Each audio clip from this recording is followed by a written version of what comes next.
ranking the Big Six bosses to manage two or more Big Six clubs. With Mauricio Pochettino still strongly linked with the Manchester United job, we take a look at the 6 previous hardy souls to have taken on multiple Big Six jobs. Admittedly, 2 of them are a bit of a cheat, coming as they do from an era when the Big Six was not remotely a thing, and if it were a thing, the idea that Manchester City would be in it would have had you laughed out of town. But 1992 is the official starting point for all football, and that is that. 6. Glenn Hoddle, Chelsea, 1993-96. P136W43D45L48, Tottenham, 2001-03. P101W39D18L44, an iconic player for Spurs, of course, but as a manager it's his work with Chelsea that has carried the greater significance. He was there at the very start of Chelsea's growth into what they have become, and while his results are unspectacular on paper, it's not hard to trace everything Chelsea have since achieved back to Hoddle's arrival as player-manager in 1993.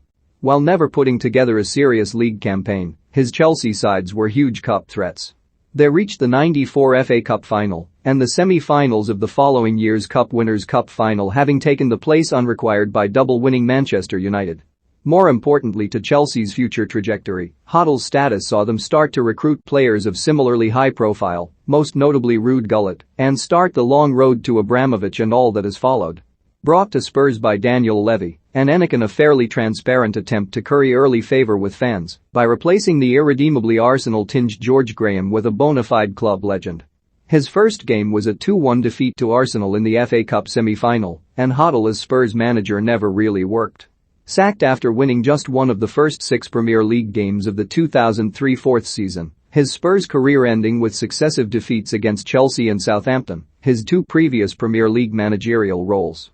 5. George Graham, Arsenal, 1986-95, P333W153D10179 Lira, Tottenham, 1998-2001, P122W46D33L43, a hugely successful Arsenal manager whose time there is no longer viewed as favourably as it might should be given the bung-based nature of its ending and the fact it was built on the sort of ugly, joyless, functional yet wildly effective that is anathema to the modern Arsenal. In many ways, there are few figures who more accurately encapsulate the speed of growth in English football around the birth of the Premier League.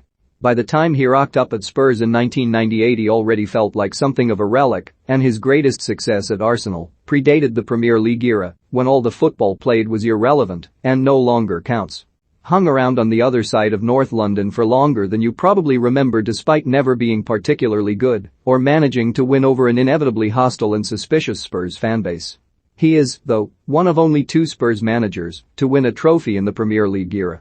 The fact it is Graham and Juan Ramos in that particular club will never be anything less than hilarious. Sacked by Spurs in one of the very first acts of a thrusting young executive installed upon NX takeover named Daniel Levy. It was Graham's last management role. Don't know what became of Levy. 4. Andre Villas-Boas, Chelsea, 2011-12, P40W19D11L10, Tottenham, 2012-13, P80W44D20L16, still only 33, when handed the Chelsea job after winning a League, Cup and Europa League treble with Porto. Been just 9 months later as Chelsea slipped out of the top 4 and Villas-Boas fell out with senior players including Frank Lampard, Michael Essien and Ashley Cole.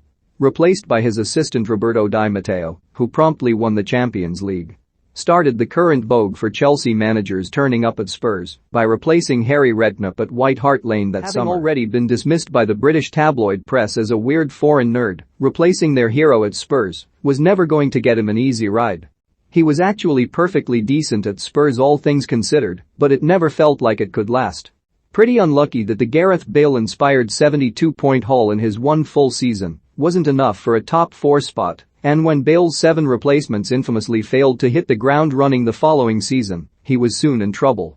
3. Antonio Conte, Chelsea, 2016-18, P106W69D17L20, Tottenham, 2021 P3W2D10 Lira, took over an absolute rabble of a Chelsea team that had just finished 10th in the Leicester season and promptly sent them romping to what is, for now, still their most recent Premier League title, finishing 7 points clear of the Chasing Pack after a 13-match winning streak between October and December opened up a commanding lead they would never relinquish.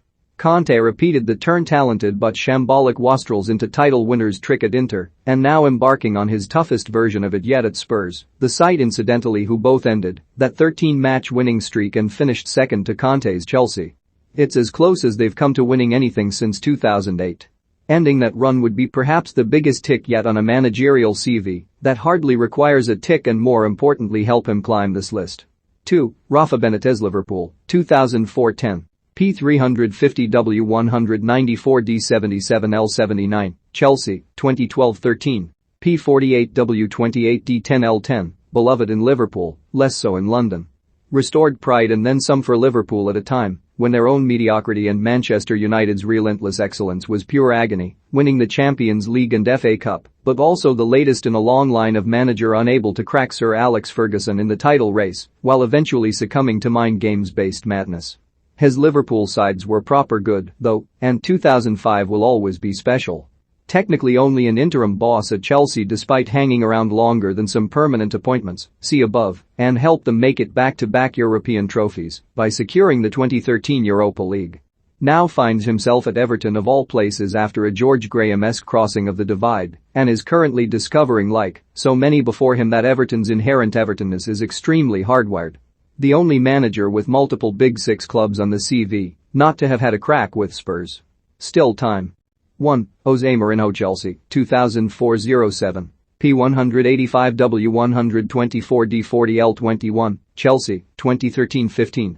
P 136W 80D 29L 27, Manchester United, 2016-18. P 144W 84D 32L 28, Tottenham, 2019-21. P86W 44D 19L 23, in the words of the great man himself, 3 for me, and 2 for them. 2. So respect man. Respect, respect, respect. Yes, football heritage's Jose Mourinho is the only man to take charge of 3 of the Premier League's Big Six. The laws of his own 3-year cycle and the wider traditions of diminishing returns are all in play. By the end of his Spurs stint he was more meme than manager. But it would be wrong to focus on the grumpy relic who sulked around Old Trafford or the naming rights arena. Those Chelsea teams really were first-rate, smashing records and winning trophies and successfully breaking up the Arsenal United duopoly that had dominated the first decade of the league. Even at United, where he and they were largely SHT, Mourinho still won the Europa League and Carabao Cup. Couldn't win trophies at Spurs, though. He's only human, however much he may continue to believe otherwise.